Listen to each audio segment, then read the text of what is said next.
Job, chapter 28. Surely there is a vein for the silver, and a place for gold, where they find it. Iron is taken out of the earth, and brass is molten out of the stone. He setteth an end to darkness, and searcheth out all perfection. The stones of darkness and the shadow of death. The flood breaketh out from the inhabitant, even the waters forgotten of the foot. They are dried up, they are gone away from men. As for the earth, out of it cometh bread, and under it is turned up as it were fire. The stones of it are the place of sapphires, and it hath dust of gold. There is a path which no fowl knoweth, and which the vulture's eye hath not seen. The lion's whelps have not trodden it, nor the fierce lion passed by it. He putteth forth his hand upon the rock. He overturneth the mountains by the roots. He cutteth out rivers among the rocks, and his eye seeth every precious thing. He bindeth the floods from overflowing, and the thing that is hid bringeth he forth to light. But where shall wisdom be found, and where is the place of understanding? Man knoweth not the price thereof, neither is it found in the land of the living. The depth saith, It is not in me, and the sea saith, It is not with me. It cannot be gotten for gold, neither shall silver be weighed for the price thereof. It cannot be valued with the gold of Ophir, with the precious onyx or the sapphire. The gold and the crystal cannot equal it, and the exchange of it shall not be for jewels of fine gold. No mention shall be made of coral, or of pearls, and the price of wisdom is above rubies. The topaz of Ethiopia shall not equal it, neither shall it be valued with pure gold. Whence then cometh wisdom? And where is the place of understanding? Seeing it is hid from the eyes of all living, and kept close from the fowls of the air. Destruction and death say, We have heard the fame thereof with our ears. God understandeth the way thereof, and he knoweth the place thereof. For he looketh to the ends of the earth, and seeth under the whole heaven, to make weight for the winds, and he weigheth the waters by measure. When he made a decree for the rain, and a way for the lightning of the thunder. Then did he see it, and declare it. He prepared it, yea, and searched it out. And unto man he said, Behold, the fear of the Lord, that is wisdom, and to depart from evil is understanding. Job chapter 29. Moreover, Job continued his parable and said, Oh, that I were as in months past, as in the days when God preserved me, when his candle shined upon my head, and when by his light I walked through darkness, as I was in the days of my youth, when the secret of God was upon my tabernacle, when the Almighty was yet with me, when my children were about me, when I washed my steps with butter, and the rock poured me out rivers of oil, when I went out to the gate through the city, when I prepared my seat in the street. The young men saw me and hid themselves, and the aged arose and stood up. The princes refrained talking, and laid their hand on their mouth. The nobles held their peace, and their tongues cleaved to the roof of their mouth. When the ear heard me, then it blessed me, and when the eye saw me, it gave witness to me. Because I delivered the poor that cried, and the fatherless, and him that had none to help him.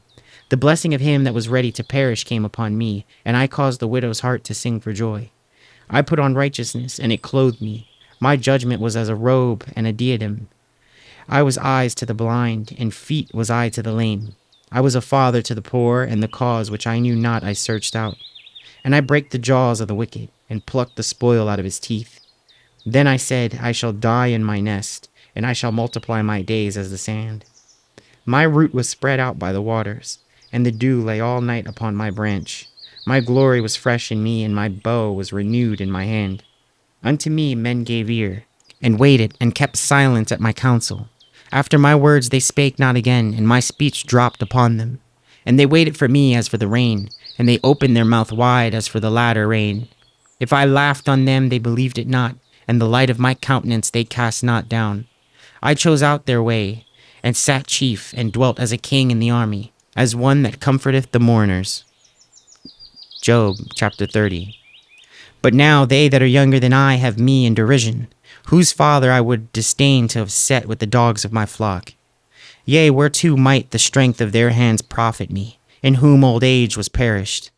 For want and famine they were solitary, fleeing into the wilderness in former times desolate and waste, who cut up mallows by the bushes, and juniper roots for their meat. They were driven forth from among men. They cried after them as after a thief. to dwell in the cliffs of valleys, in the caves of the earth, and in the rocks. Among the bushes they brayed, under the nettles they were gathered together. They were children of fools, yea, children of base men.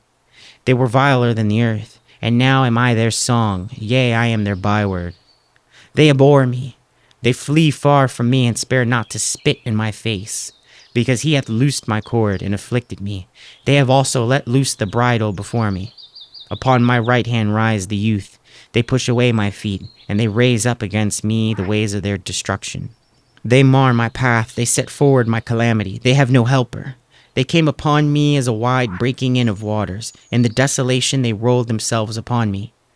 Terrors are turned upon me. They pursue my soul as the wind, and my welfare passeth away as a cloud. And now my soul is poured out upon me. The days of affliction have taken hold upon me. My bones are pierced in me in the night season, and my sinews take no rest. By the great force of my disease is my garment changed. It bindeth me about as the collar of my coat. He hath cast me into the mire, and I am become like dust and ashes. I cry unto thee, and thou dost not hear me. I stand up, and thou regardest me not. Thou art become cruel to me. With thy strong hand thou opposest thyself against me. Thou liftest me up to the wind. Thou causest me to ride upon it, and dissolvest my substance. For I know that thou wilt bring me to death, and to the house appointed for all living. Howbeit he will not stretch out his hand to the grave, though they cry in his destruction. Did not I weep for him that was in trouble? Was not my soul grieved for the poor? When I looked for good, then evil came unto me. And when I waited for light, there came darkness. My bowels boiled and rested not. The days of affliction prevented me. I went mourning without the sun. I stood up and I cried in the congregation. I am a brother to dragons and a companion to owls. My skin is black upon me, and my bones are burned with heat. My harp also is turned to mourning, and my organ into the voice of them that weep.